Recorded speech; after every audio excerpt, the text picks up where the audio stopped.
आज का हमारा टॉपिक है empirical formula and molecular formula. ठीक है, यहाँ परसेंटेज कंपोजिशन लिखा है, उस पर हम अभी आते हैं। मेन टॉपिक हमारा आज का क्या है? एम्पिरिकल फार्मूला और मॉलिक्यूलर फार्मूला। आप लोग केमिस्ट्री में जो कंपाउंड्स के फार्मूले याद करते हैं, पढ़ते हैं, और कुछ सिंबल्स आप लोग यूज़ करते हैं किसी कंपाउंड को रिप्रेजेंट करने के लिए। जैसे वाटर को अगर मैं केमिकली रिप्रेजेंट करना चाहता हूँ तो मैं उसको H2O बोलता हूँ, है ना। सल्फ्यूरिक एसिड को अगर मैं केमिकली एक्सप्रेस करना चाहता हूँ तो मैं उसे H2SO4 बोलता हूँ। ग्लूकोज को C6H12O6 बोलता हूँ, समझ आ रहा है। हाइड्रोजन परऑक्साइड को H2O2 बोलता हूँ। इस तरह करके सैकड़ों तरह के केमिकल कंपाउंड्स मैं याद करता हूँ और उसको एक्सप्रेस करने के लिए हम उसमें कितने एलिमेंट्स आ रहे हैं वो बताते हैं और उसके साथ में कितने एटम है उस एलिमेंट के वो बताते हैं, नंबर ऑफ एटम। जैसे H2O में मैं एलिमेंट्स क्या बता रहा हूँ आपको? हाइड्रोजन, ऑक्सीजन, HO, और साथ में ये भी बताता हूँ कि H कितने एटम है? 2, H2। हाइड्रोजन के 2 एटम है, ऑक्सीजन के 1 एटम, सिंगल हो। ठीक है, ये जो फॉर्मूला हम याद करते हैं इसको बोलते हैं मॉलिक्यूलर फार्मूला। कौन सा फार्मूला है ये? हाँ, तो आज का हमारा टॉपिक ये है कि ये जितने फार्मूले हम याद करते हैं ये बनते कैसे हैं, उसको बनाते कैसे हैं। ठीक है, किसी भी कंपाउंड का फार्मूला कैसे बनाया जाता है उसका बेसिस एम्पिरिकल फार्मूला होता है। हम जो याद करते हैं वो कौन सा फार्मूला है? Molecular formula. ठीक है, लेकिन उसका बेसिस कौन है, किसके ऊपर बेस्ड है वो मॉलिक्यूलर फार्मूला? किससे बनाया जाता है? एम्पिरिकल फार्मूला से।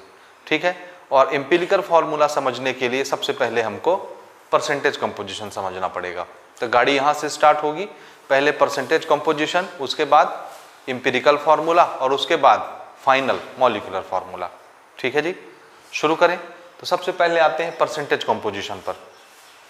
परसेंटेज कंपोजिशन क्या होता है? तो जाहिर सी बात है परसेंटेज बताता है। किस चीज़ का परसेंटेज बताएगा? तो आंसर है एक मॉलिक्यूल में जितने एलिमेंट मौजूद होंगे, एक मॉलिक्यूल में जितने एलिमेंट मौजूद होंगे उस एलिमेंट का परसेंटेज बताइए बाय मास, कितने कितने परसेंट मौजूद है। ठीक है, उस परसेंटेज को क्या बोलेंगे हम? एक सिंगल एलिमेंट के परसेंट को क्या बोलेंगे? Percentage composition. कि हाइड्रोजन इतना परसेंट मौजूद है, ऑक्सीजन इतना परसेंट मौजूद है। समझ आया? मेरे पास एक मॉलिक्यूल है H2O। क्या है ये? एक सिंगल मॉलिक्यूल H2O। अगर मैं आपको ये बता दूं कि अगर मैं H2O मॉलिक्यूल्स लेकर के आया हूं और अगर मैं आपको ये बता दूं कि इस H2O मॉलिक्यूल में ये हाइड्रोजन इतना परसेंट है और ये ऑक्सीजन इतना परसेंट है, समझ रहे हैं? हाइड्रोजन इतना परसेंट है, ऑक्सीजन इतना परसेंट है, तो मैंने आपको क्या बता दिया? इसका जितने एलिमेंट से ये वाला मॉलिक्यूल बना है या ये कंपाउंड बना है, उस कंपाउंड के जो एलिमेंट है उनका परसेंटेज मैंने आपको बता दिया। हाइड्रोजन इतना परसेंट, ऑक्सीजन इतना परसेंट, टोटल मिला के कितना? परसेंटेज के लिए हमेशा कितना यूज करते हैं हम? टोटल के लिए 100%। सो दिस इज कंप्लीट 100%।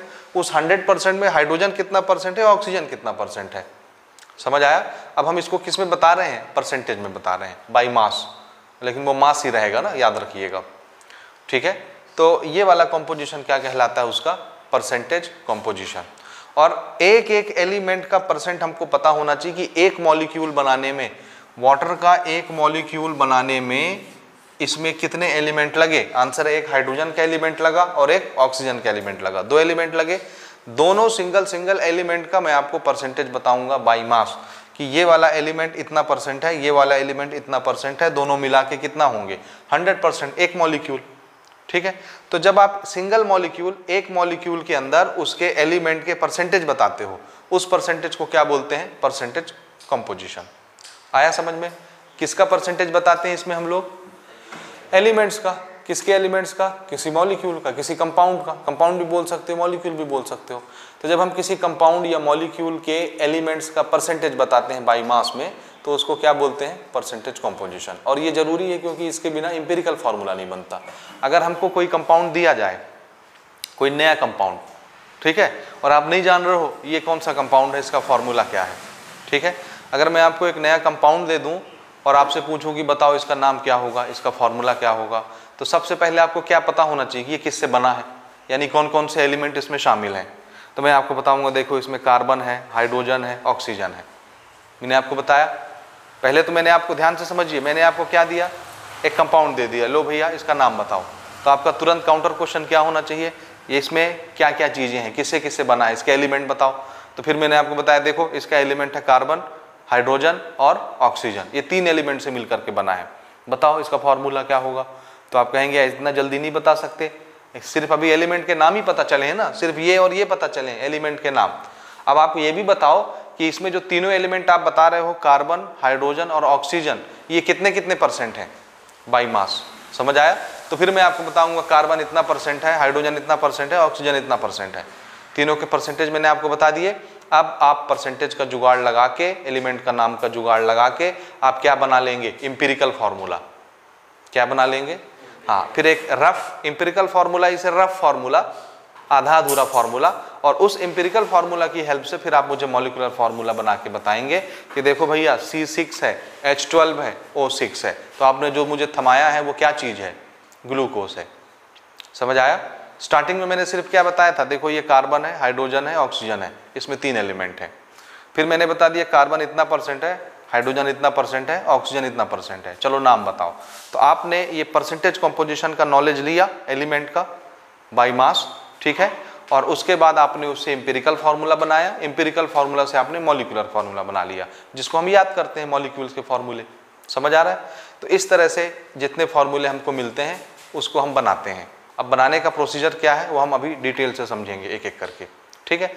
सबसे पहले हम ये समझने वाले हैं कि भाई परसेंटेज कंपोजिशन कैसे बनता है ना, समझ आया। तो इसको कैसे बनाते हैं परसेंटेज कंपोजिशन को, यहाँ पे देखिए, किसी एक मॉलिक्यूल में कोई एलिमेंट कितने एटम रखता है, 2, ठीक है। तो जितने एलिमेंट ये रखता है उसको उसी के मोलर मास से डिवाइड कीजिए और क्या करना है, 100 से मल्टीप्लाई करना है परसेंटेज निकालने के लिए। समझ आया, वो क्या बन जाएगा, परसेंटेज कंपोजिशन। तो किसी एलिमेंट का परसेंटेज कंपोजिशन कैसे निकलता है, मैं डायरेक्ट आपको बताता हूं। मुझे क्या निकालना है, परसेंटेज कंपोजिशन, या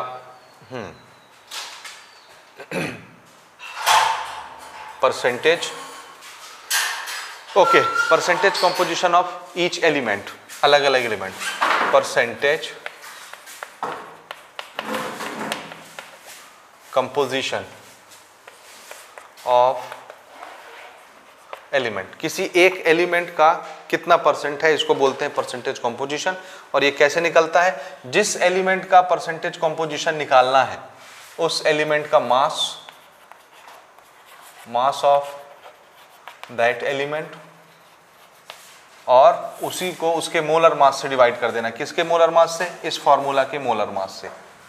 समझ रहे, टोटल यही ना, परसेंटेज आप लोग ऐसे निकालते हो ना, जितना पाए हो और जितना टोटल था, तो टोटल मास तो यही हुआ ना, पूरे कंपाउंड का मास, तो पूरे कंपाउंड का मोलर मास, और फिर जिसका निकाल रहे हैं परसेंट उसका मास, जैसे इस एलिमेंट का निकाल रहे हैं तो इस एलिमेंट का mass of 1 element divided by total mass. Percentage ऐसे ही निकालते हो ना, आपने मान लो आपका 600 नंबर का पेपर हुआ और आपको मिला 400 नंबर टोटल, तो आप परसेंटेज कैसे निकालोगे, जितना पाए हो 400 डिवाइडेड बाय टोटल, तो जिसका निकालना है ऊपर और डिवाइडेड बाय टोटल मास। समझ आ रहा है। सो मास ऑफ 1 एलिमेंट जिसका आपको परसेंटेज कंपोजिशन निकालना है, उसका मास divided bye overall mass of the compound, molar mass of the compound.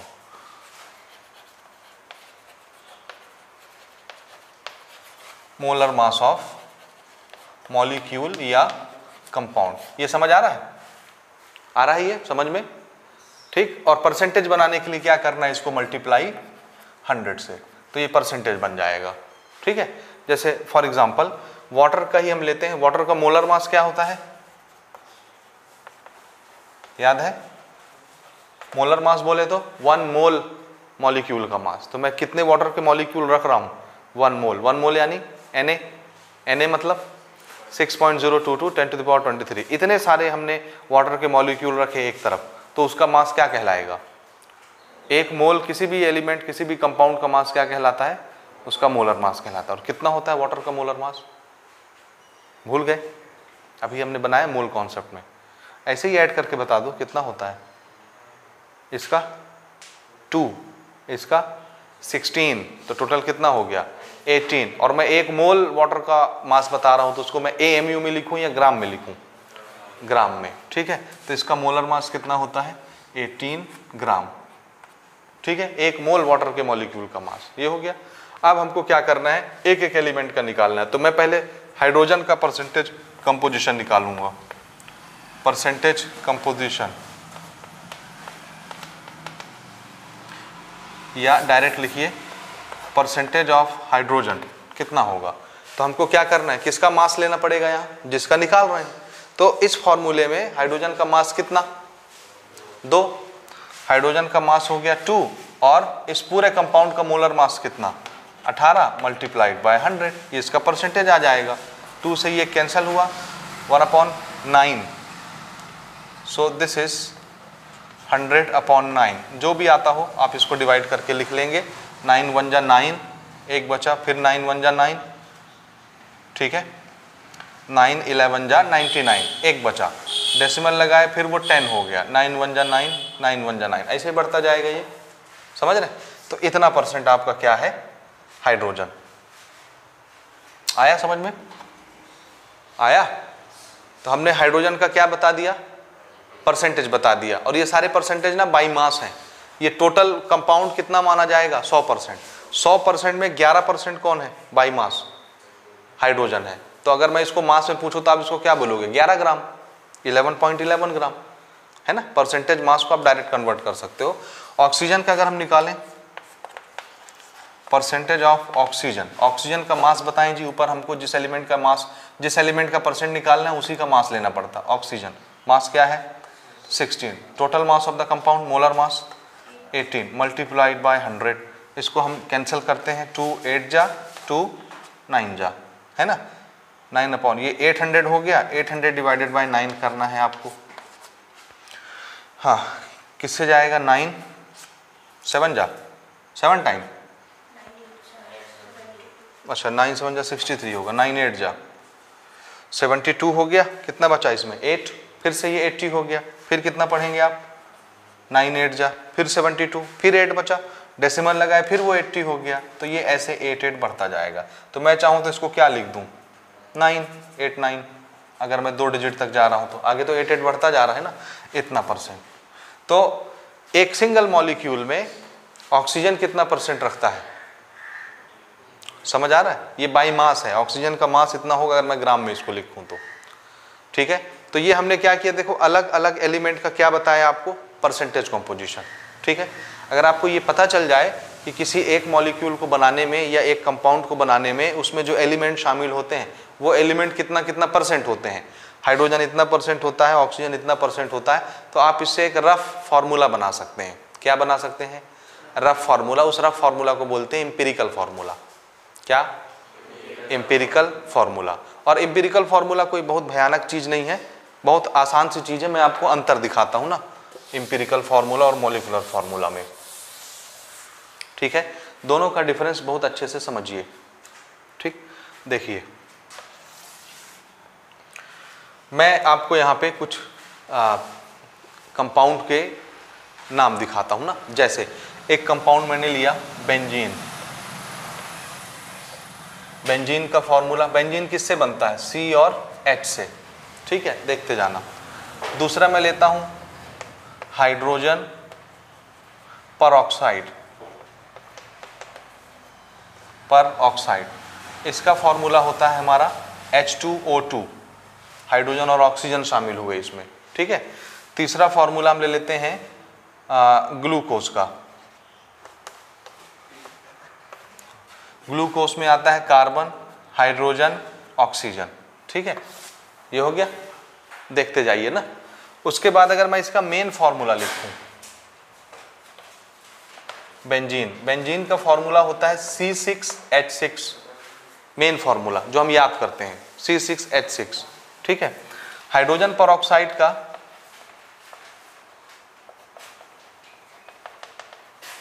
इसका फॉर्मूला होता है H2O2, एक्चुअल फॉर्मूला, ठीक है।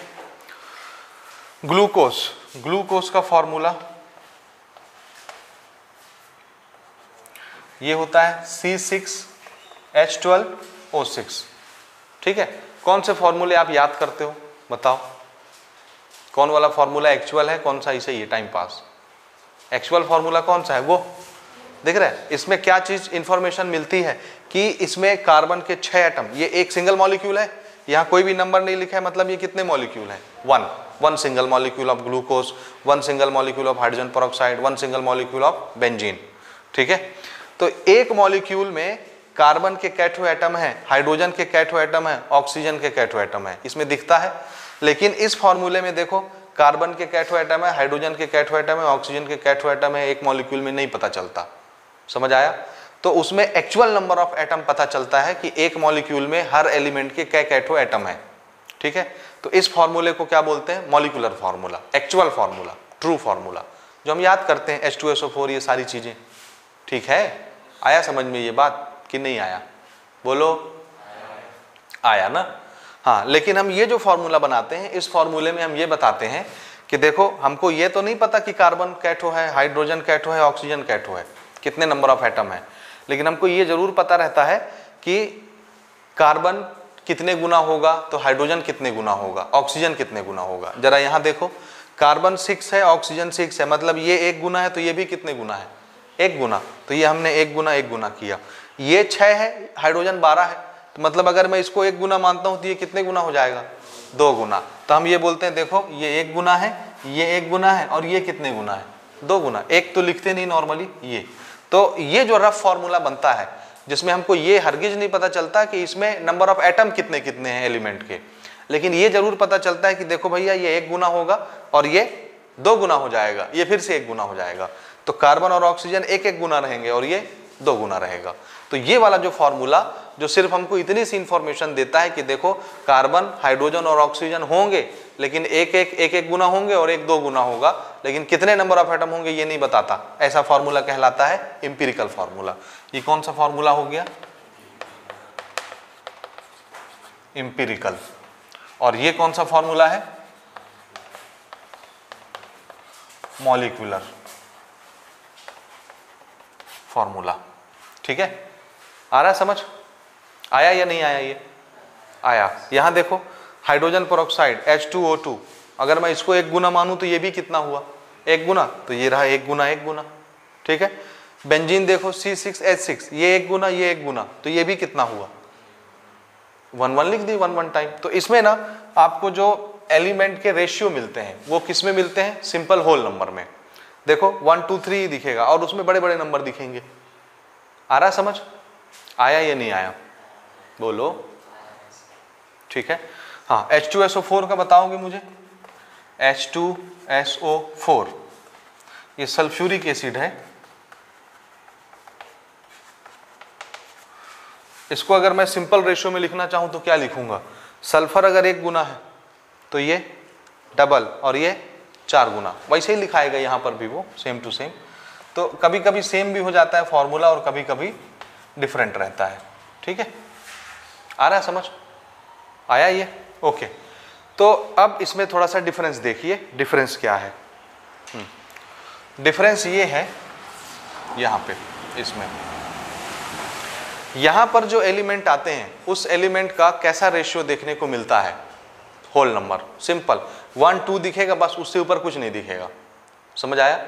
और यहाँ पर जो रेशियो आता है वो कैसा रेशियो होता है, एक्चुअल रेशियो, यानी एक्चुअल नंबर ऑफ एटम वहाँ रिप्रेजेंट होते हैं कि कार्बन कितने एटम है, ऑक्सीजन कितने, हाइड्रोजन कितने। लेकिन यहाँ पता चलता है क्या कितने एटम है, बोलिए, नहीं चलता। तो ये किस टाइप का रेशियो होता है एलिमेंट का, सिंपल होल नंबर रेशियो। और वो कैसा होता है, ट्रू, उसमें एक्चुअल नंबर ऑफ एटम पता चलते हैं। तो ये एम्पिरिकल फॉर्मूला हमारा जो होता है, एम्पिरिकल फॉर्मूला, ये क्या बताता है, empirical formula represents only simplest whole number ratio of elements of compound। ठीक है, और ये जो हमारा फॉर्मूला है मॉलिक्यूलर फॉर्मूला, ये क्या करता है, molecular formula represents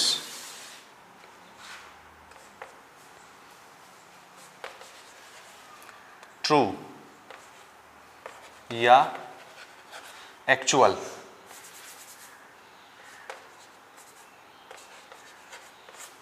ट्रू या एक्चुअल वैल्यू या एक्चुअल नंबर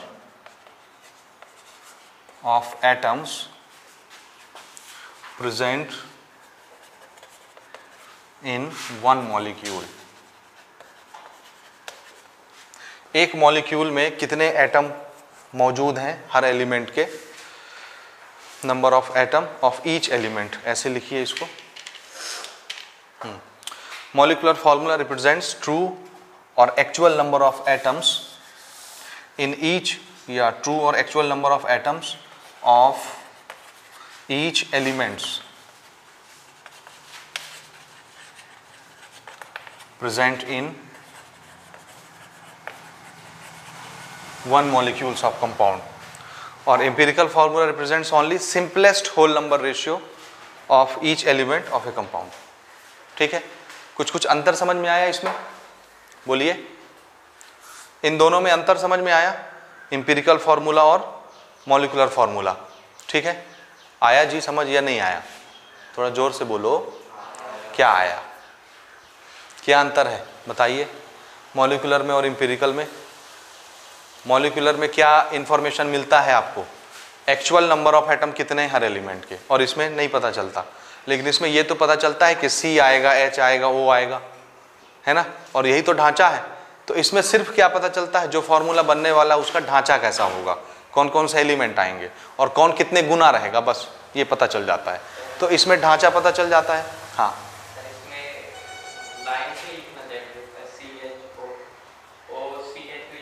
हाँ लिख सकते हो, तुमको याद करना पड़ेगा, बस हो गया। CHO बोलना अच्छा लगता है क्योंकि हम वैसे ही फार्मूला उसका बनाते हैं, C6H12O6, है ना, तो लिख सकते हैं आगे पीछे, कोई प्रॉब्लम नहीं है। लेकिन फिर याद करने में भद्दा लगता है, बोलने में थोड़ा अजीब लगता है, आदत पड़ गई है ना C6H12O6 बोलने की। ठीक है, ये हो गया जी, हो गया, बोलिए हो गया। हाँ, अब इनमें थोड़ा सा एक डिफरेंस और समझिए। अगर मैं एम्पिरिकल फार्मूला किसी चीज का बना लूं, है ना, या मॉलिक्यूलर फार्मूला किसी चीज का बना लूं, दोनों में डिफरेंस है। अब इसमें जितने एटम आ रहे हैं या इसमें जितने एटम आ रहे हैं, इनको अगर मैं जोड़ दूं इनके मास को, तो वो क्या कहलाएगा? जैसे ये एक सिंगल मॉलिक्यूल है, सिंगल मॉलिक्यूल में जितने जितने एटम आते हैं सबको जोड़ते हो तो उसका मास क्या कहलाता है?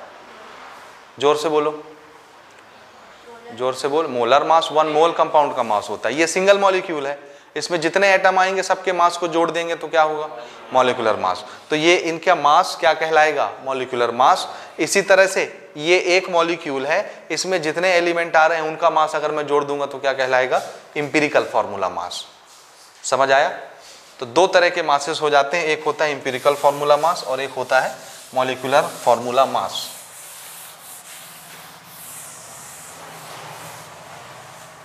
एम्पिरिकल फार्मूला मास पहला, एम्पिरिकल फार्मूला मास। ये क्या चीज है? It is the mass of each atom involve in empirical formula of one molecule. ठीक है ना? सो this is mass of elements, atoms in one molecule of empirical formula। जैसे फॉर एग्जाम्पल, अगर मुझे ग्लूकोज के एम्पिरिकल फार्मूला का मास निकालना है तो मैं कैसे निकालूंगा? क्या है फार्मूला? CH2O। एम्पिरिकल फार्मूला मतलब अधूरा फार्मूला, सिर्फ ढांचा, कार्बन 1 गुना, ऑक्सीजन 1 गुना, हाइड्रोजन 2 गुना, लेकिन कितने एटम है वो नहीं पता। तो सिर्फ हम अभी 1 गुना 2 गुना का ही मास निकाल रहे हैं, सिंपल होल नंबर रेशियो का। तो कार्बन का मास कितना? 12 AMU। उसको यूनिट भी लिख सकते हैं, AMU लिखूं या यूनिट लिखूं, दोनों चीज हमने डिस्कस की थी ना, चाहे AMU से रिप्रेजेंट करेंगे चाहे U से। हाइड्रोजन का 2, 1 का होता है 1, 2 है तो कितना हो जाएगा? 2 यूनिट। ऑक्सीजन का 16 यूनिट। टोटल मास कितना हो गया? 12 और 2 18, 18 और 10 28 और 6 34 हुआ ना? देखो कितना हो रहा है, जोड़ के देखो 16, नहीं ज़्यादा हो रहा है ना, गड़बड़ जोड़ दिया मैं, नहीं ठीक है, 16 2 18 हो गया, ये 18 और 2 20 10 30 ही हो रहा है ना, ज़्यादा जोड़ दिया हूँ, 30 यूनिट, ठीक है, हो गया। ये 24 इसको मैं जोड़ दिया था ना, ये यू है लिखा है, यू यूनिट, हो गया। ओके, तो कितना आया मास इसका, 30 आया। लेकिन यहीं अगर मैं मॉलिक्यूलर मास जोड़ूं, molecular formula mass, so it is what, it is mass of each atom of element, mass of each atom of elements present in one molecule of compound। एक कंपाउंड के एक मॉलिक्यूल में जितने atom हैं उन सब का मास क्या कहलाएगा, मॉलिक्यूलर मास। जैसे ग्लूकोज का अगर हम निकालें, यही फॉर्मूला क्या हो जाएगा इसका, C6H12O6। बताओ इसका मास कितना हो गया, 6 × 12 यूनिट, ठीक है। हाइड्रोजन का 12 यूनिट, ऑक्सीजन का 6 × 16 यूनिट। जरा बताओ कितना होता है ये, 12 × 6 72 और ये 12 ही हो गया, और 6 6 जा 36, 6 1 जा 6 96। जोड़ दीजिए, 2 2 4 6 10, 9 और 1 10 और 7 17 और 1 18, 180 यूनिट। जी, ये ग्लूकोज का एक्चुअल मास है, सारे एटम के मास इसमें जुड़ गए। सो this is molecular mass of glucose, ठीक है। ग्लूकोज के एक मॉलिक्यूल का मास, सिंगल मॉलिक्यूल, उसको मॉलिक्यूलर मास बोलते हैं। आप मोल कॉन्सेप्ट पढ़ चुके हो, अगर मैं इसमें ग्राम लगा दूं तो यही क्या बन जाएगा, बोलिए। इसको मैं AMU या U से रिप्रेजेंट करने के बजाय ग्राम लगा दूं 180 के सामने, तो यही क्या बन जाएगा, मोलर मास। 1 मोल ग्लूकोज का मास हो जाएगा फिर वो। तो ये फैक्टर आप जानते हो ना पहले से। तो ये समझ में आया, 2 तरह के मासेस, 2 तरह के फॉर्मूले, empirical formula, molecular formula. Empirical formula mass, molecular formula mass, ठीक है। अब there is a relation between this two और दिस टू, एम्पिरिकल फार्मूला और मॉलिक्यूलर फार्मूला। तो हेडिंग दीजिए, relation between empirical formula and molecular formula. Relation between empirical formula and molecular formula. Relation between empirical formula and molecular formula।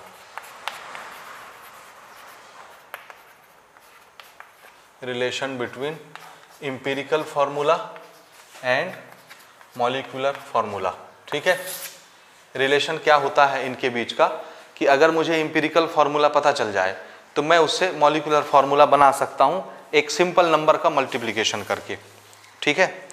Simple number का क्या करके, multiplication करके मैं उससे क्या बना सकता हूँ, मॉलिक्यूलर फार्मूला। तो ये बड़ा आसान है कि मॉलिक्यूलर फार्मूला बनाना है, आपके पास एम्पिरिकल फार्मूला पहले होना चाहिए।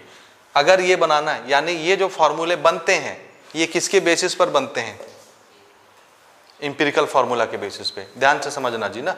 अगर आपने ये बना लिया, और ये किससे बनेंगे, ये आपको तब बनेंगे जब आपको ये पता रहेगा कार्बन कितने परसेंट है, हाइड्रोजन कितने परसेंट है, ऑक्सीजन कितने परसेंट है। परसेंटेज कंपोजिशन दिया रहेगा, उस परसेंटेज कंपोजिशन का यूज करके आप क्या बना लोगे, एम्पिरिकल फार्मूला। जैसे एम्पिरिकल फार्मूला बना, अब आप इन दोनों फार्मूले को थोड़ा सा देखो, यहां पर देखो और यहां पर देखो, ठीक है। CHO आया, लेकिन बस यहां एटम की गिनती नहीं है, वहां एटम की गिनती है। तो अगर मैं इसको एक ऐसे नंबर से मल्टीप्लाई कर दूं जो इसको एटम की गिनती भी दे दे, तो यही फॉर्मूला किस में कन्वर्ट हो जाता है, मॉलिक्यूलर फार्मूला में। अब देखो ये क्या है, 1 गुना 2 गुना, है ना, 1 गुना 2 गुना। तो इसको मैं किससे मल्टीप्लाई करूं, 6 से। तो मैं पूरे मॉलिक्यूल को अगर 6 से मल्टीप्लाई कर दूं तो इसमें कार्बन के कितने एटम हो जाएंगे, 6। इसमें हाइड्रोजन के टोटल कितने एटम हो जाएंगे, 12। इसमें ऑक्सीजन के कितने एटम हो जाएंगे, 6। तो एक एम्पिरिकल फार्मूला को एक नंबर से मल्टीप्लाई किया ना, ये नंबर पता चल जाए कि ये नंबर कहाँ से आएगा, कैसा आएगा, कितना आएगा, ये पता चल जाए, इसको एम्पिरिकल फार्मूला से मल्टीप्लाई जैसे ही करेंगे क्या बन जाएगा, हाँ, तो मॉलिक्यूलर फार्मूला बनाने का क्या तरीका है, इंपिरिकल फार्मूला होना चाहिए और इसमें क्या करना है, एक नंबर का मल्टीप्लाई। तो ये क्या बन गया आपका, मॉलिक्यूलर फार्मूला बन जाएगा। इंपिरिकल फार्मूला में एक नंबर का मल्टीप्लाई करो, this number is simply whole number 1 2 3 4 5 यही आएगा।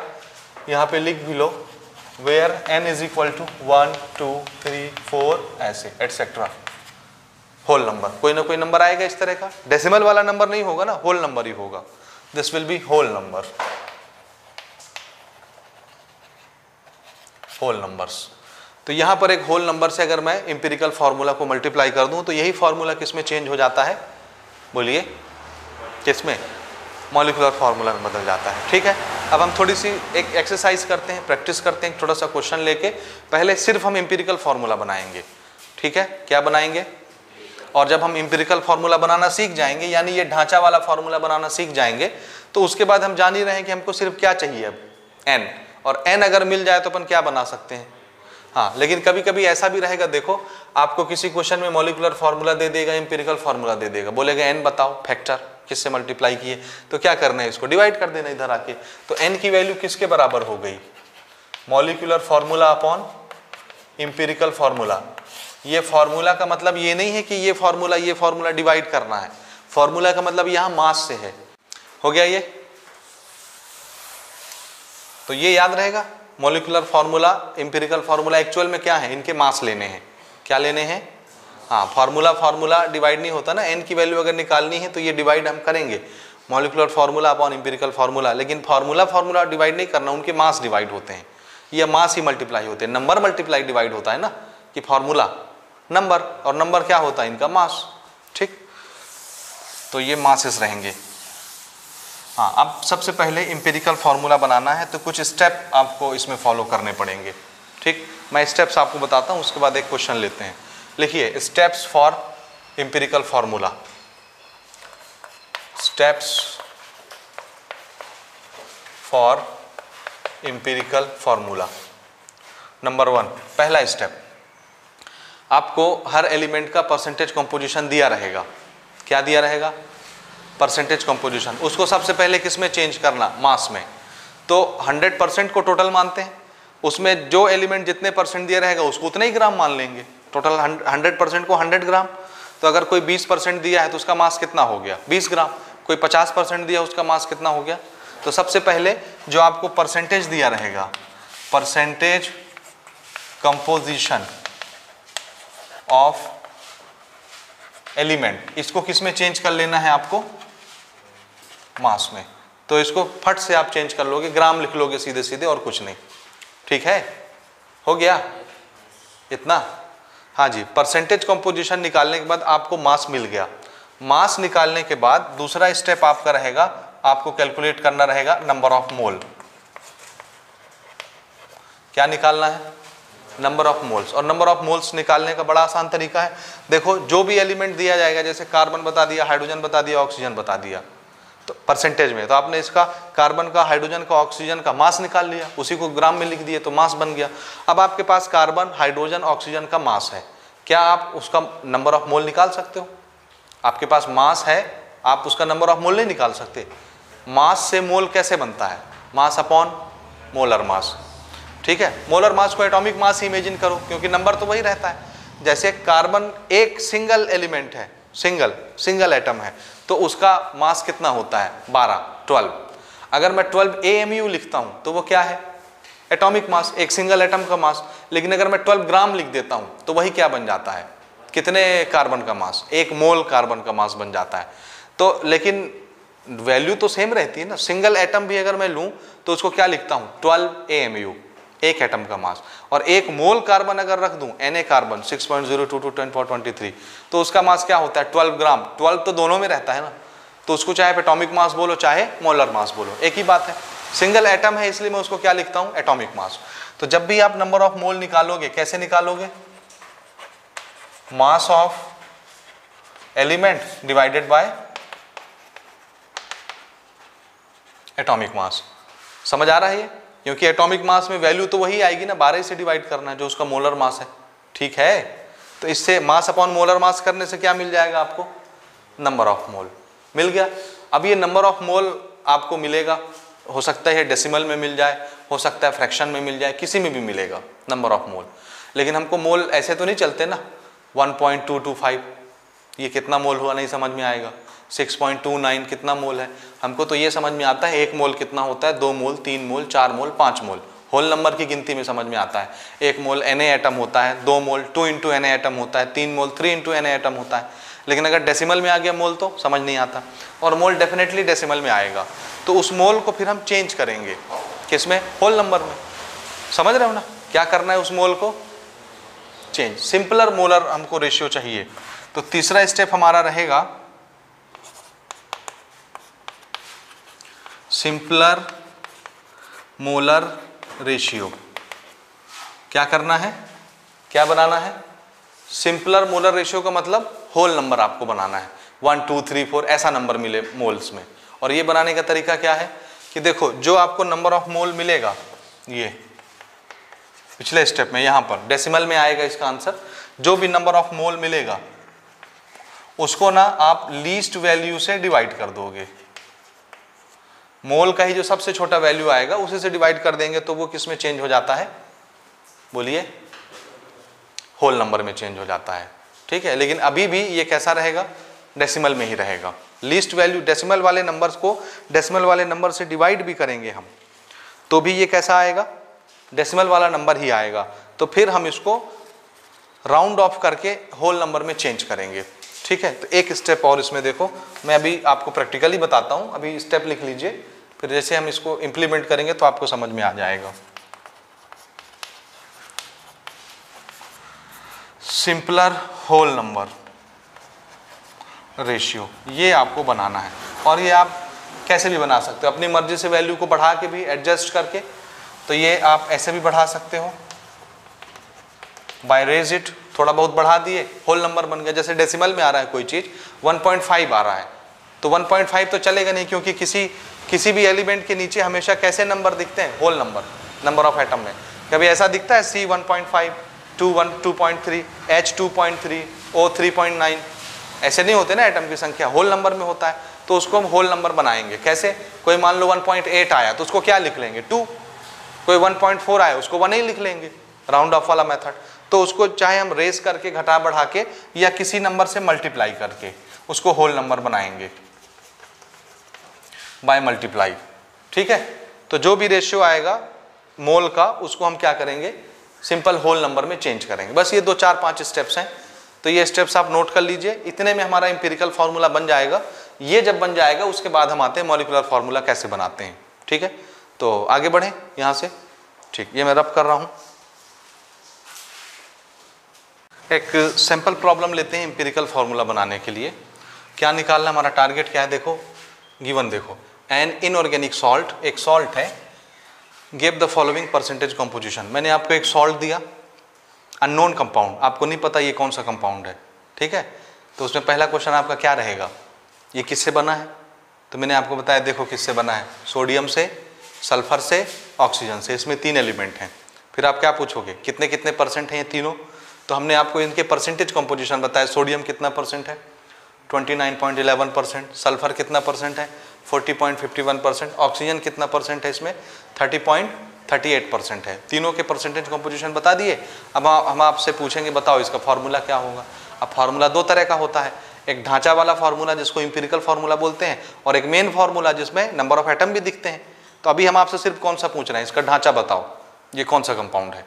समझ आया या नहीं आया, आया, तो हमको क्या बताना है, सिर्फ अभी एम्पिरिकल फार्मूला, फिर हम आते हैं मॉलिक्यूलर फार्मूला पर। ठीक बात, ओके। एम्पिरिकल फार्मूला बताने के लिए हमको क्या क्या पता होना चाहिए, ओनली 2 इंफॉर्मेशन। ठीक है, ये आप कहीं पे साइड में नोट मार के लिख लो, नोट।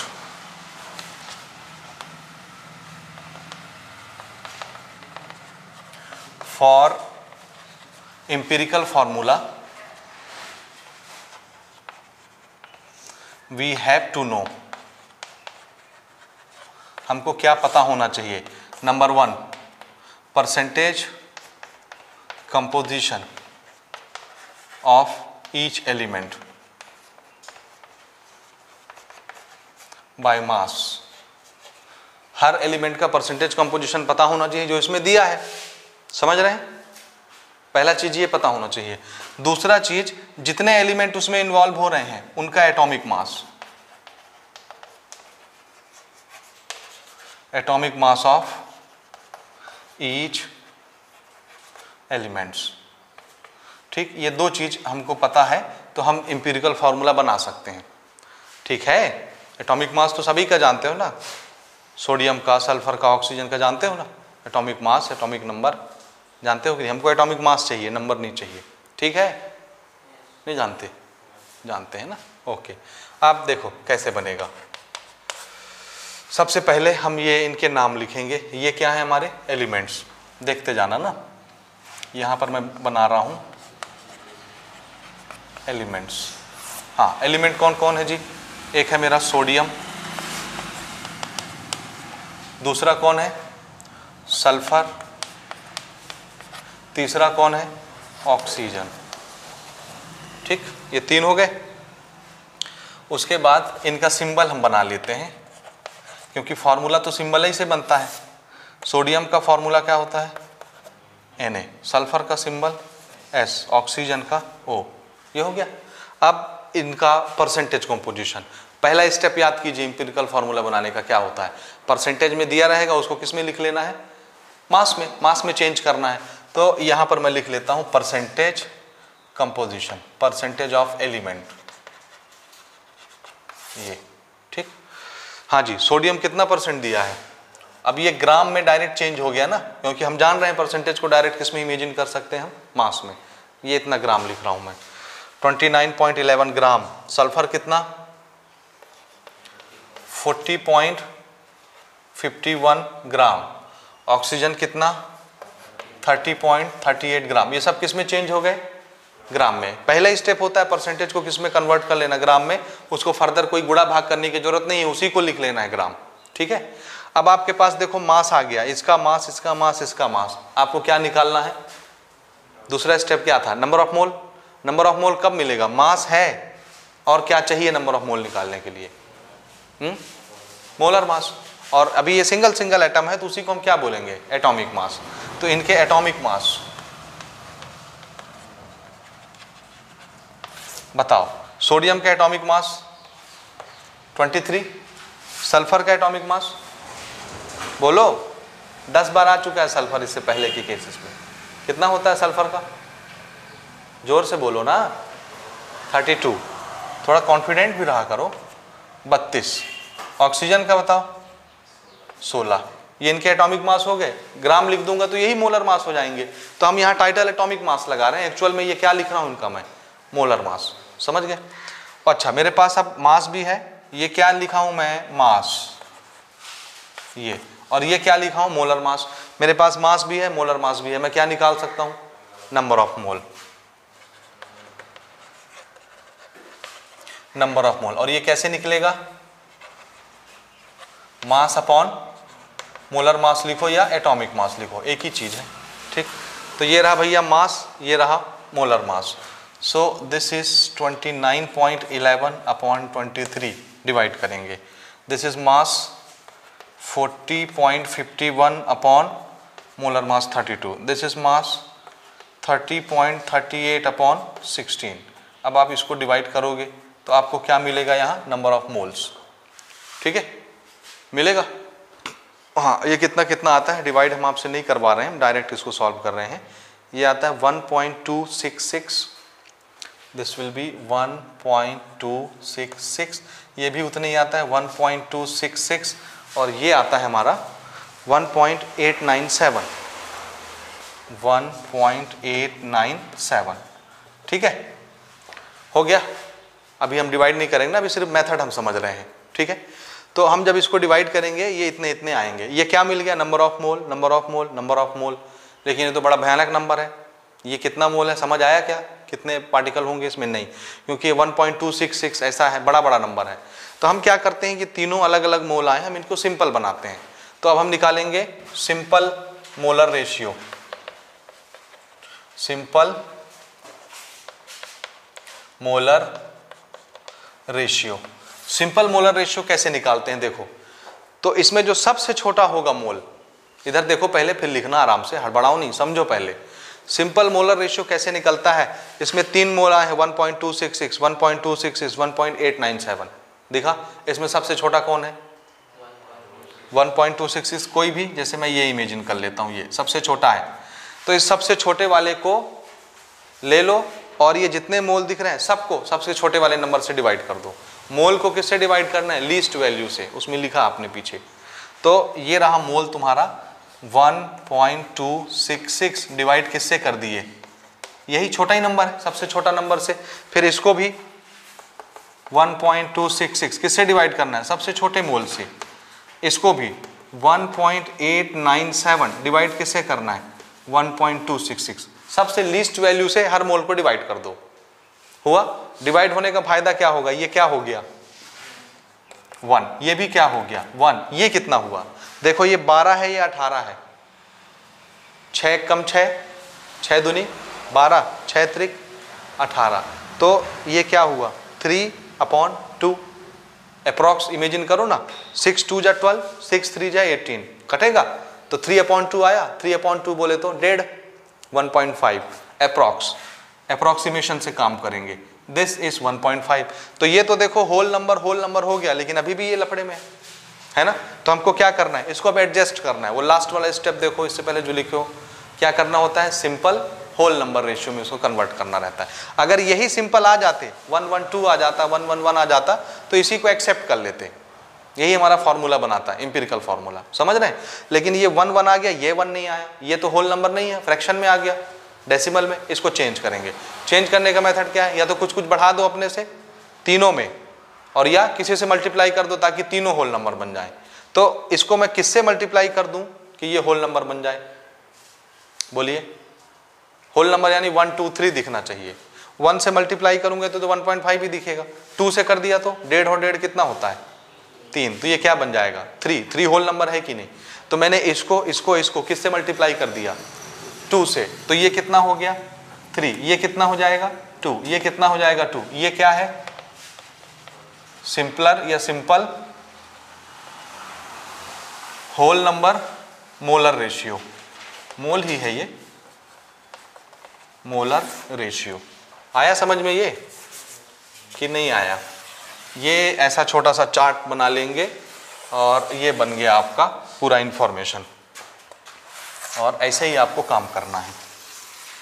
हुआ ये। अब इंपिरिकल फॉर्मूला देखो, ये चार्ट बन गया, इंपिरिकल फॉर्मूला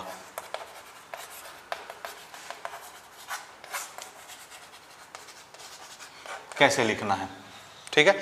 उसमें जो मैंने स्टेप्स लिखवाए हैं, उसमें लास्ट वाले स्टेप के नीचे एक और स्टेप बनाओ, ठीक है, और उसमें लिखो राइट इंपिरिकल फॉर्मूला। जब आप होल नंबर रेशियो पा जाएंगे ये वाला, तब आप क्या लिख सकते हैं, इंपिरिकल फॉर्मूला। तो लिख लीजिए उसी स्टेप के नीचे, लास्ट वाला स्टेप बनाओ, उसमें राइट इंपिरिकल फॉर्मूला, और हम लिख रहे हैं इंपिरिकल फॉर्मूला। इंपिरिकल फॉर्मूला अब कैसे लिखना है, देखो इधर,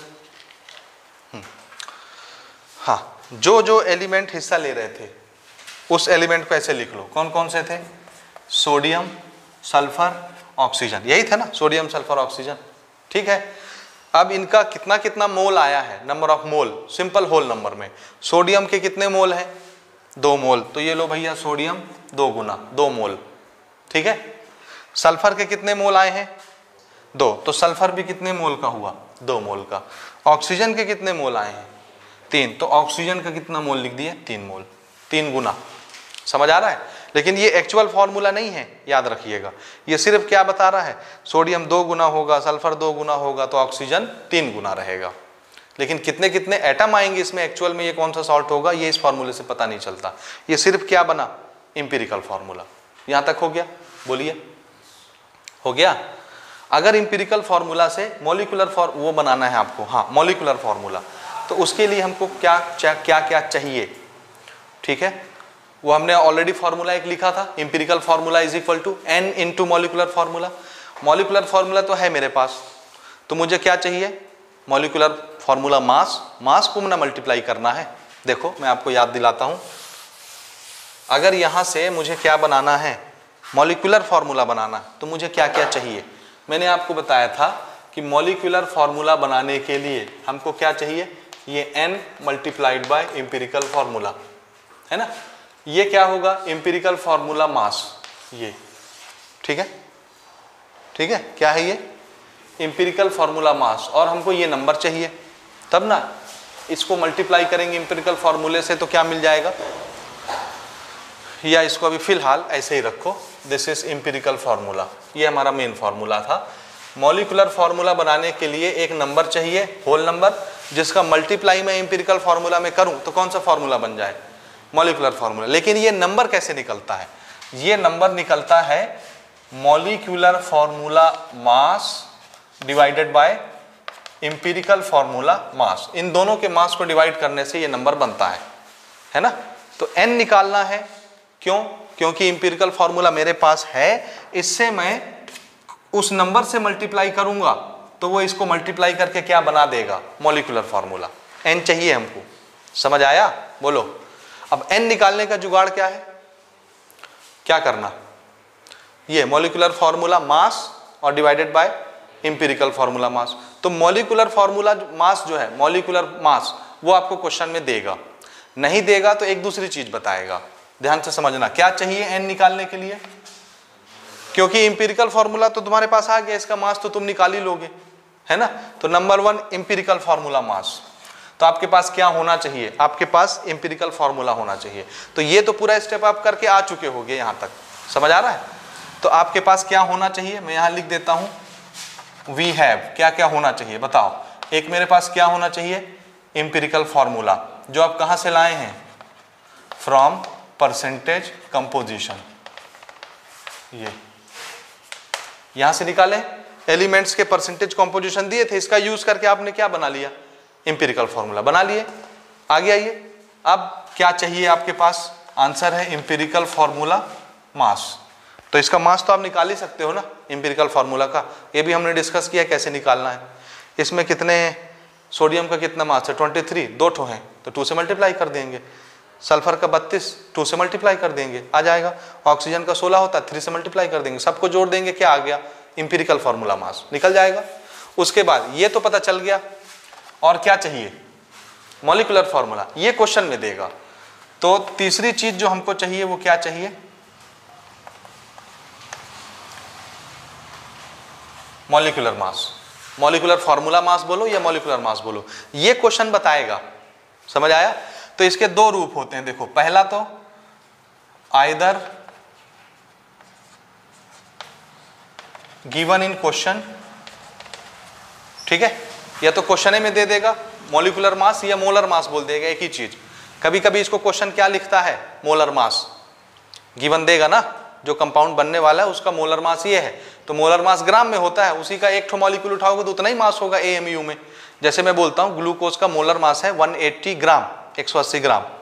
इधर देखो जी मेरे तरफ, मैंने आपको क्या इंफॉर्मेशन दिया, ग्लूकोज का मोलर मास कितना, 180 ग्राम, ये मोलर मास है। इसका मतलब क्या है, 1 मोल ग्लूकोज मॉलिक्यूल का मास, 1 मोल, ठीक है, 180 ग्राम।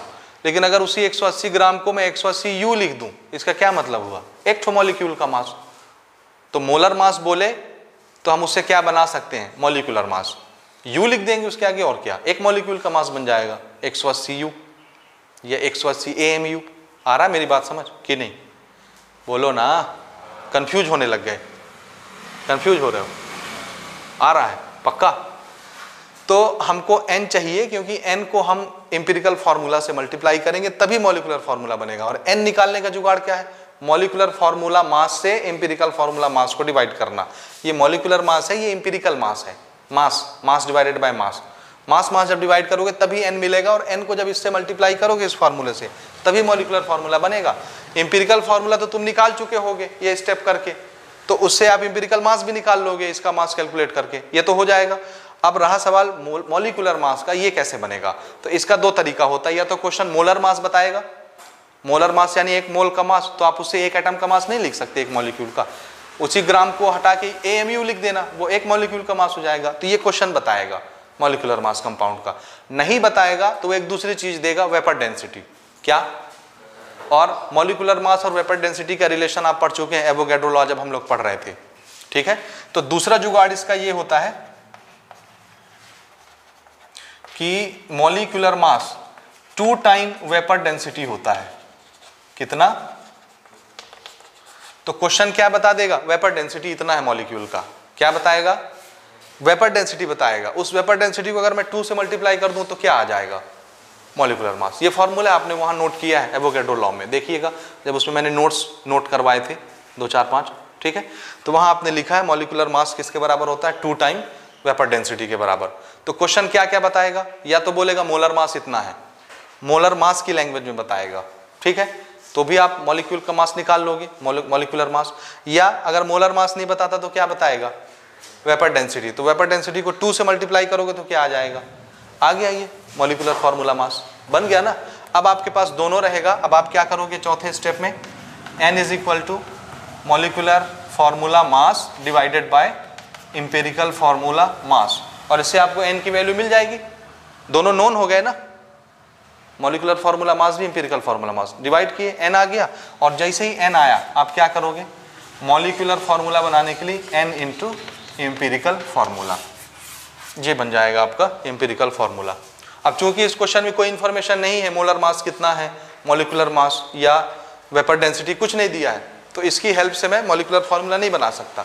तो मैं एक और क्वेश्चन लूंगा जिसमें आपको इंफॉर्मेशन देगा, या तो मोलर मास बता देगा क्वेश्चन में, या वेपर डेंसिटी देगा, जिसकी हेल्प से हम क्या कर सकते हैं? आगे मॉलिक्यूलर फॉर्मूला बना सकते हैं। समझ आया? ये हो गया, ये आया समझ में? तो वो स्टेप्स आप नोट कर लें, वो मॉलिक्यूलर फॉर्मूला बनाने के स्टेप्स हैं, ठीक है।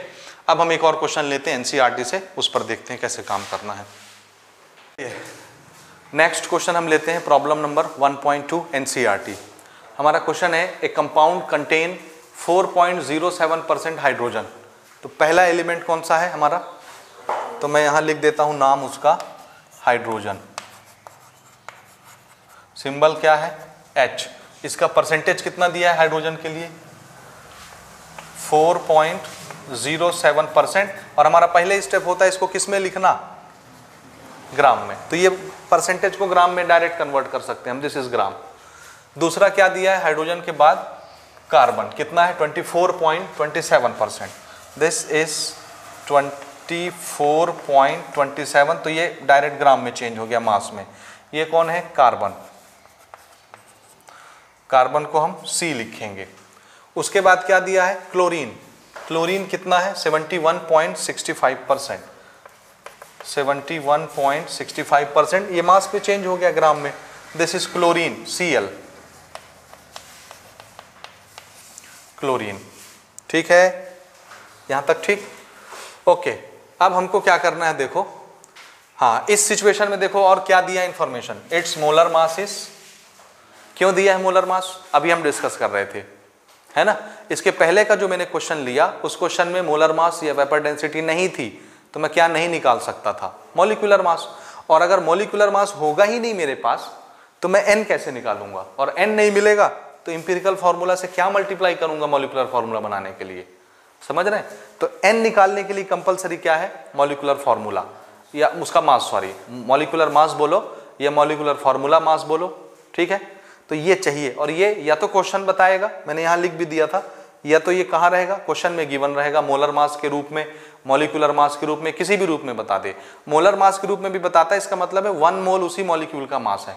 तो हम उसमें से एक मॉलिक्यूल का मास नहीं इमेजिन कर सकते, वो तो उतना ही रहता है, खाली ग्राम को किस में लिख देना रहता है? AMU में या U में बन जाता है मॉलिक्यूलर मास। या ये नहीं बताता तो दूसरी चीज क्या बताता है? वो वेपर डेंसिटी। तो आप उसको 2 से मल्टीप्लाई करके भी मॉलिक्यूलर मास बना सकते हो, ठीक है। तो हमारे इस सिचुएशन में उन्होंने क्या बताया है? Molar mass. तो मोलर मास 98.96 ग्राम है, तो एक मॉलिक्यूल का मास कितना हुआ? 98.96 AMU या U। हो गया, गिवन है ये। What are its empirical formula and molecular formula, दोनों चीजें पूछा है। तो पहले हम इंपेरिकल फार्मूला पर काम करेंगे जैसे इसके पहले हमने किया, सेम टू सेम। चलिए सबसे पहले इनका एटॉमिक मास या मॉलिक्यूलर मास लिखते हैं। हाइड्रोजन का एटॉमिक मास कितना? 1 ग्राम में लिख रहा हूं ना, तो ये मॉलिक्यूलर मास ये इमेजिन करो। कार्बन का 12, क्लोरीन का 35.5 होता है, ठीक है। नंबर ऑफ मोल कैसे निकालोगे? This is mass upon molar mass, mass upon molar मास, यही ना होता है number of mole. So mass upon molar mass, what is mass? 4.07 upon molar mass is 1। इसका कितना आया? 4.07, ठीक है, आएगा वही 1 से डिवाइड होके। इसका मास कितना है, this is 24.27 divided by molar mass is 12, इसका मास 71.65 divided by molar mass is 35.5। अब इनको डिवाइड करना है, डिवाइड आप करोगे कि मैं बता दूं डायरेक्ट? डायरेक्ट बता दें? ओके। तो ये आता है 2.02। इसको जब आप डिवाइड करोगे इट विल कम 2.02। हो गया ये? इधर ध्यान दो, 2.02 और ये वाला भी आपका आएगा 2.02। करके देखो, ठीक है? और इसका तो 1 से डिवाइड होगा तो वही आएगा। हो गया ये क्या आ गया? नंबर ऑफ मोल। लेकिन ये नंबर ऑफ मोल कैसा है? डेसिमल में। और हमको मोल की आदत कैसी है? 1 2 3 4 ऐसा मिलना चाहिए। तो इस मोल को हम किस में चेंज करेंगे? सिंपल रेशियो में। तो चलो चेंज करो। सिंपल रेशियो में चेंज करने का तरीका, जो सबसे छोटा है उसी से सबको डिवाइड कर देंगे। ये देखो, सिंपल मोलर रेशियो बनाने का तरीका क्या है कि नंबर ऑफ मोल को किससे डिवाइड कर देना? लीस्ट वैल्यू से। ठीक है ना? यहां पे मैं लिख देता हूं, मोल को किससे डिवाइड करना है? लीस्ट वैल्यू से। हम पहले कर चुके हैं। तो चलिए, सबसे छोटा वैल्यू क्या दिख रहा है? यही 2.02। तो हर एक को उसी से डिवाइड करेंगे। 4.07 को 2.02 से डिवाइड किए, 2.02 को 2.02 से डिवाइड किए, 2.02 को 2.02 से डिवाइड किए, तो 1 हो गया, ये 1 हो गया। Whole number, whole number. ये कितना है? देखो 2 2 जा 4, अप्रॉक्सीमेटली 4 ही है, अप्रॉक्सीमेटली 2 टाइम ही है ये। तो इसको भी हम क्या लिख लेंगे? As good as 2। थोड़ा बहुत डेसिमल में आएगा तो उसको राउंड ऑफ करके अगले स्टेप में तो 2 ही लिखना है। तो हमारा यही क्या बन गया? Whole number. 2 1 1 मिल गया simpler molar ratio whole number में। अब हमको क्या लिखना है? Empirical formula. एम्पिरिकल फार्मूला कैसे लिखते हैं? ये जितने यहाँ पे एलिमेंट आए उनके नाम लिख लो, आगे पीछे किसी को भी कर सकते हो। जैसे हमारी आदत होती है, सबसे पहले अपन किसको लिखते हैं? कार्बन को, फिर हाइड्रोजन को, फिर किसी और एलिमेंट को। तो ऐसे लिख लिया मैं, आपकी मर्जी, आप H पहले लिख लो, C बाद में, Cl बाद में, कैसे भी। ये हो गया। अब देखो मैं कार्बन लिखा हूं पहले ना, तो कार्बन का मोल कितना है? 1, तो ये 1 गुना, खत्म। हाइड्रोजन, हाइड्रोजन का मोल कितना है? 2, तो ये हो गया हमारा 2 गुना। क्लोरीन का नंबर ऑफ मोल कितना है? 1, तो क्लोरीन भी 1 गुना। ये क्या बन गया हमारा? एम्पिरिकल फॉर्मूला बन गया। ठीक है, अब अपने को क्या निकालना है? पहला चीज तो बन गया हमारा, पहला आंसर मॉलिक्यूलर फार्मूला। और उसके लिए ये स्टेप मैं ऑलरेडी अभी डिस्कस कर चुका हूं। मॉलिक्यूलर फार्मूला बनाने के लिए मुझे क्या चाहिए? ये वाला n। ये n क्या है? नंबर। इस नंबर को मैं इस एम्पिरिकल फार्मूला से मल्टीप्लाई करूंगा यहां सामने रख के, तो ये मॉलिक्यूलर फार्मूला बन जाएगा। अब ये n निकालने का तरीका क्या है? ये निकलता है मॉलिक्यूलर फार्मूला मास या molecular mass divided by empirical formula मास। ये रहा एम्पिरिकल फार्मूला। तो आप मुझे इसका मास बता सकते हो? एम्पिरिकल फार्मूला मास बताइए। कार्बन का मास कितना? 12, हाइड्रोजन का 2 है ना, 2 × 1, प्लस क्लोरीन का कितना? 35.5। बता दो सबका मास जोड़ के। देखो 35.5 और 2 कितना हो गया? 37.5, 37.5 और 10 47.5 और 2 49.5, तो ये कितना हो गया? 49.5 ग्राम। ग्राम में लिखो, AMU में लिखो, किसी में भी लिखो। आ गया जी। ये कौन सा मास है? एम्पिरिकल फार्मूला मास। ये मिल गया। और अपने को क्या चाहिए? हाँ, मॉलिक्यूलर फार्मूला मास कहाँ से आएगा? ये क्वेश्चन में दिया है। इसी को हम मोलर मास मान लेंगे, मॉलिक्यूलर मास मान लेंगे। ठीक है, तो हमको क्वेश्चन में ही क्या बता दिया है? मोलर मास कितना? 98.96 ग्राम। तो मेरे पास ये भी है, मेरे पास ये भी है, मैं क्या निकाल सकता हूँ? n निकाल सकता हूँ। तो चलिए, अब आपकी प्रैक्टिस है, n निकालिए। और जब n मिल जाएगा तो क्या करना है? एम्पिरिकल फार्मूला को n से मल्टीप्लाई कर देना है। समझ गए? ये मिटा दूं इधर का मैं काम, ये वाला।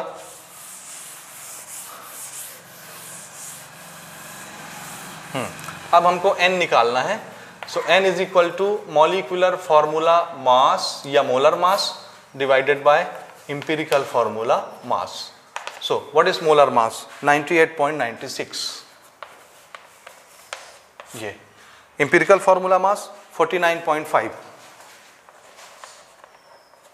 हाँ देखो जरा, 49 2 जा कितना होता है? 98। अप्रॉक्सीमेटली ये कितने गुना है? 2 गुना है। तो इसका सॉल्यूशन कितना आने वाला है? 2। कोई जरूरत नहीं डेसिमल कैलकुलेट करने का, n हमको होल नंबर में चाहिए ना, डेसिमल में नहीं चाहिए। थोड़ा बहुत डेसिमल आता भी है, वी कैन निगलेक्ट इट, छोड़ सकते हैं, क्योंकि n कैसा होना चाहिए? Whole number. नहीं तो इससे मल्टीप्लाई हो के नीचे 1.5, 2.3, 7.9 ऐसे दिखने लगेगा, तो पसंद आएगा क्या? नहीं आएगा। इसलिए वो कैसा चाहिए? n हमको होल नंबर में। जस्ट हम देखेंगे, जस्ट 2 गुना है, 2 आ गया n की वैल्यू। अब हमको क्या करना है? Molecular formula n times empirical formula. ये दिस इज n की वैल्यू कितनी है? 2। और मॉलिक्यूलर एम्पिरिकल फॉर्मूला क्या है? CH2Cl। CH2Cl कर दो मल्टीप्लाई। जब 2 से मल्टीप्लाई होगा तो कार्बन के कितने एटम बनेंगे? 2। 2 से हाइड्रोजन मल्टीप्लाई होगा तो 4, और 2 से क्लोरीन मल्टीप्लाई होगा तो 2। ये क्या बन गया हमारा? Molecular formula. ये ठीक है? आया समझ में? बोलिए, या नहीं आया? आया? कैसे बना रहे हैं? तो मॉलिक्यूलर फॉर्मूला बनाने के लिए मेन फैक्टर कौन है? n। और n कहां से आता है? हाँ, molecular formula mass divided by empirical formula mass. Empirical formula मास तो आप यहां से एम्पिरिकल फॉर्मूला बना रहे हो, वहां से आ ही जाएगा। सिर्फ लफड़ा कहां फंसता है? मॉलिक्यूलर फॉर्मूला में, उसके मास में, मॉलिक्यूलर मास में। और वो कैसा कैसा मिलता है हमको? क्वेश्चन ही में लिख देता है। किस रूप में? या तो मोलर मास बता देगा, ठीक है, और अगर मोलर मास नहीं बताएगा तो कंपाउंड बता देगा। तो कंपाउंड का आप मोलर मास निकाल लोगे, वो तो आता है आपको निकालना, आता है ना। या वेपर डेंसिटी बता देगा, तो उसको 2 से मल्टीप्लाई करके मॉलिक्यूलर मास बना लोगे। ये याद रहेगा कि नहीं? तो ये है, मैंने एक क्वेश्चन आपको बता दिया। अब पीछे एक्सरसाइज में ढेरों क्वेश्चन दिए हैं, अब आपको प्रैक्टिस करना है वो, और रेफरेंस से भी आप इसके क्वेश्चन बनाएंगे, आपसे बन जाएंगे पूरे। ठीक है जी? तो फिर हम इसको यहीं क्लोज करते हैं। एक लास्ट टॉपिक हमारा रह गया इस चैप्टर का, that is stoichiometry of reactions and limiting reagent. ये पढ़ के हम इस चैप्टर को क्लोज करेंगे अब। ठीक है?